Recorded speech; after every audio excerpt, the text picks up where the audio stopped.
Hey everybody, welcome to our RS-80 Tiger Moth build. Yeah, we should have started filming a lot sooner than we did. We started this project how many years ago now?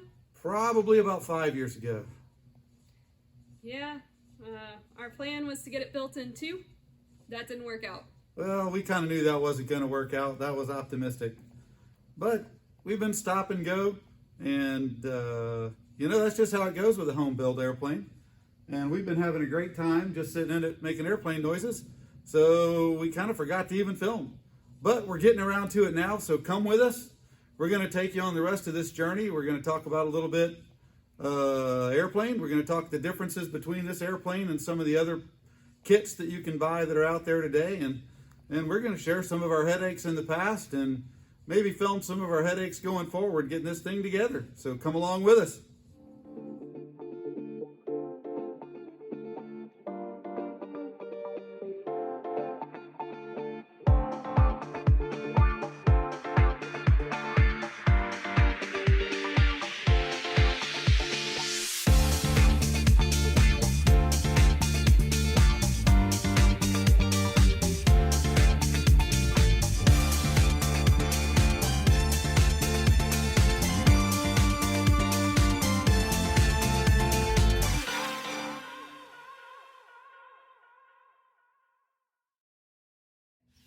Hey everyone, welcome to the maintenance hangar here at Reform, North Pickens County Airport if you're looking on a sectional or on ForeFlight.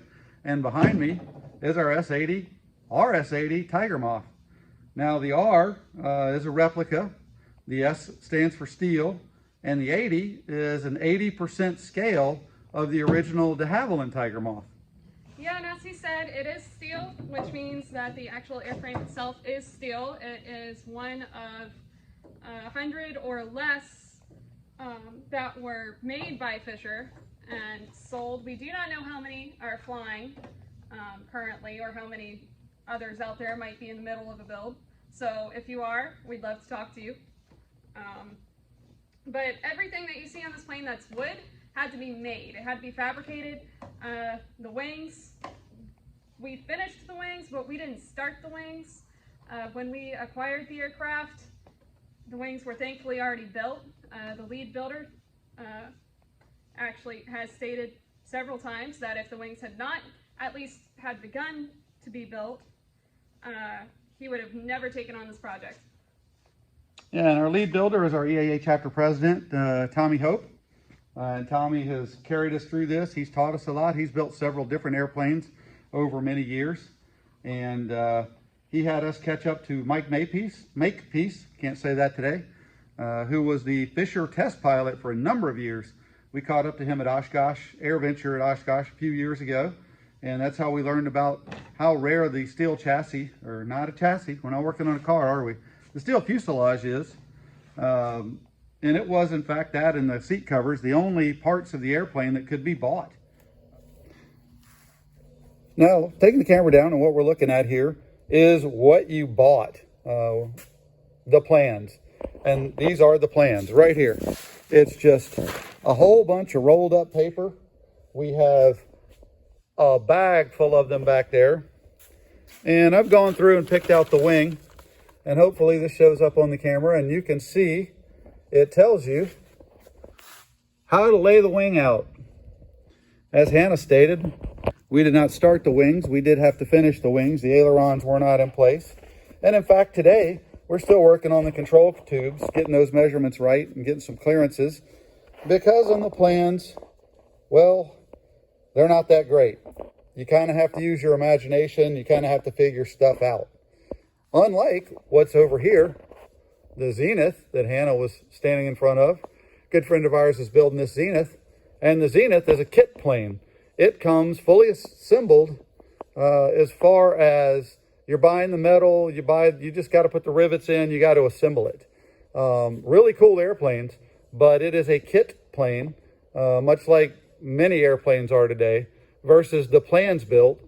Nathan isn't dealing with paper rolls. He's actually got digital copies of what he has to do, and a really nice book about how many inches go here, how many millimeters there, where we're just trying to guess as we go. We have a binder. Yeah, we have a binder. that looks like this. And we have to kind of figure out, it has some measurements. Like, how many degrees is the aileron supposed to travel up and down? What it doesn't tell you is how long these tubes have to be, where the turnbuckle has to go, and how to connect all of these pipes up exactly, these control push-pull tubes. So it's been kind of fun with that. Hey, you will notice that the top wings, right, these are the top wings here.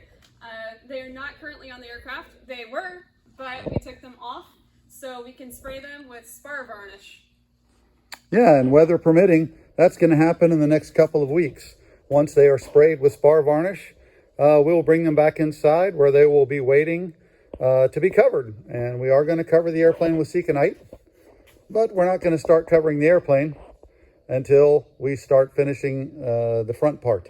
And I say the front part because it's not a part. You'll notice that there is no cowling or engine mount or anything like that on the airplane right now. We'll be in the future videos. We're going to be kind of measuring that out and building that engine mount out. Okay, so yeah, we have covered the rudder with Ceconite just to see how that process works. And the steel is actually going to be covered in the same exact way as the wood is going to be covered. And once we actually get it on, and we kind of have to paint it with this, I don't know what it's called, I don't remember, but it's kind of like glue. We actually have to take an iron to it. And Mr. Tommy got in a little bit of trouble with his wife the day we did this because he took her iron. So when we start covering the rest of the airplane, we will go buy our own iron. All right, so in the future, as we said earlier in the video, come along with us if you're interested, and we're going to document in video just how frustrating this can get, how fun it can get, and, see what we can do as we go to learn things, unlearn things, redo things, do things. The old adage, measure twice, cut once. We hadn't quite figured that one out yet, but we are getting there. And, in the future, maybe we can get Nathan to talk about his Zenith a little bit as well, because I find it interesting that it's such a different build process from what we're doing literally just 5 feet away. So come along with us and hope you enjoy it.